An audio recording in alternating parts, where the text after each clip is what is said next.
வணக்கம். எழுத்து கவிமுறை சுவாணி செல்வராஜ் ஈழத்திலேருந்து எப்படி இருக்கீங்க? நல்லா இருக்கீங்களா? நல்லா இருக்கணும். என்னுடைய பதிவு என்னன்னு சொன்னால், கதிர்காம யாத்திரைன்றது பற்றி தான் நான் இப்போ மொத்தமாக பேச போகிறேன். நாளை கொடியேற்றம். அப்போ சிந்திக்க வேண்டியது என்னென்னு சொன்னால், ஈழவள நாடு எங்கள் சிவபூமி, லங்கேஸ்வர நாடு சிவபூமி. தமிழர்கள் வாழ்ந்தது என்றது எல்லாருக்கும் தெரியும். அவங்களுக்காக மறைக்கப்பட்டது தான் இந்த வரலாறு. விஷயத்துக்கு வருவோம். இன்றைக்கு 2000 ஆண்டுகளாக தொடர்ந்து யாத்திரை நடந்து கொண்டு இருக்கின்றது கதிர்காமத்தில். எத்தனையோ சித்தர்கள், முனிவர்கள், அகத்தியர் கூட அங்கே போய் அந்த பாதைகள் நடந்து போய் முருகனை சந்தித்து கதைச்சிருக்கிறாங்க. அந்த பாதையில் கண்டிப்பாக முருகனை காணலாம். எப்படி காணலாம்னு கேட்டிங்கன்னா, நான் யான் பார்த்திருக்கின்றேன் யாத்திரையில். உண்மையாகவே பார்த்திருக்கிற வடிவத்தான் சொல்கின்றேன். அப்படி அற்புதம் நிறைந்த யாத்திரை. 81 கிலோமீட்டர் என்று சொல்கிறார்கள். சில நேரம் அந்த ஆறுகள் கொஞ்சம் பெருக்கெடுத்திருந்தால் சுற்றி போக வேண்டி இருக்கும் சில இடங்களில். அப்படி இருக்கும்போதும் அந்த கதிர்காம யாத்திரையை அரசாங்க அனுமதியுடன் ஒரு அங்கீகாரம் கொடுப்பதில் ஏன் உங்களுக்கு கஷ்டம்? ஏனென்றா பௌத்த மதம் இது குறைஞ்சிரும் என்று சொன்னீங்களா? கொஞ்சம் சிந்திச்சு கொள்ளுங்க.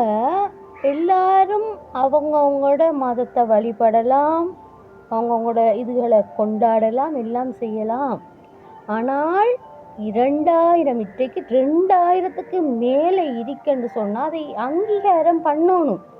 அதுதான் மனிதத்துவம், மனித நேயம், மனிதம். நல்ல செயல்களை செய்கிறது தான் மனித நேயம். அந்த டைமுகள், அதாவது இந்த ஆடி வேல் தான் முருகனுக்கு சிறந்த நாள். அந்த ஆடி விழாவின் போது நீங்கள் பரீட்சை வைக்கிறீர்கள் தமிழர்கள் இடங்களில். இன்றைக்கு 14ஆம் தேதி, இன்றைக்கு பரீட்சை. அப்போ எப்படி அந்த கொடியேற்றத்துக்கு தமிழர்கள் போவார்கள்? உங்களுக்கு அப்போ அங்கே சிங்களவர்கள் இருக்கிறார்கள், அவர்களுக்கு பரீட்சை நடந்து முடிந்து விட்டதா என்ற ஒரு சந்தேகம் இருக்கின்றது. ஒரு சிந்தனை செஞ்சு கொள்ளுங்கள். நீங்கள் யார் வேணுமாண்டாலும் ஆளலாம். முருகன் என்பவர் தமிழ் கடவுள், தமிழனுக்கென்றே இருந்தவர். நெற்றிக்கண்ணில் இருந்து தீப்பொறியாக, 6 தீப்பொறியாக சரவண பொய்கையில் விழுந்து 6 குழந்தைகளாக மலர்ந்து, அவர் கருவில் சுமக்க இல்லை, சிவனுடைய குழந்தை, கார்த்திகை பெண்ணால் வளர்க்கப்பட்டு அம்மா பார்வதியால் கட்டி அணைக்கும் போது ஒன்றாகியவர் அவர். முருகன் என்றால் சிவன் அம்சம்தான். எல்லா கடவுளும் ஒரு அவதாரங்களோடு இணையப்படுது. அப்போ அந்த முருகனுக்கு எவ்வளோ சிறப்பான நாள் கதிர்காமம். இந்த யாத்திரையில் போனவங்களுக்கு அதில் மகத்துவம், மகிமை. இப்போ சிங்கள மக்கள் பக்தர்களும் போகிறார்கள். ஏன்? இனம் மதம் கடந்ததுதான் கதிர்காமமாக மாறிவிட்டது. ஆனால் பூசை மட்டும் தமிழர்களுக்கான வாய்க்கட்டு. மண்டூர், கதிர்காமம் இப்படிப்பட்ட தலங்களில் அங்கே மௌன பூசை, மந்திரம் இல்லை, மௌன பூசை. ஒரு பெட்டி இருக்கும், அது முருகன் கொடுத்த பெட்டி என்கிறார்கள். அதுக்குள்ளே மர்மமான பொருட்கள் இருக்கின்றன. அந்த பொருட்களை பாதுகாத்து பூசை நடைபெறுகின்றது. கதிர்காம முருகன் கோயில்களில் திரைச்சீலைக்குத்தான் பூசை நடைபெறும். உள்ளுக்குள் என்ன இருக்கின்றது என்று யாருக்கும், கப்புகரை தவிர யாருக்கும் தெரியாது.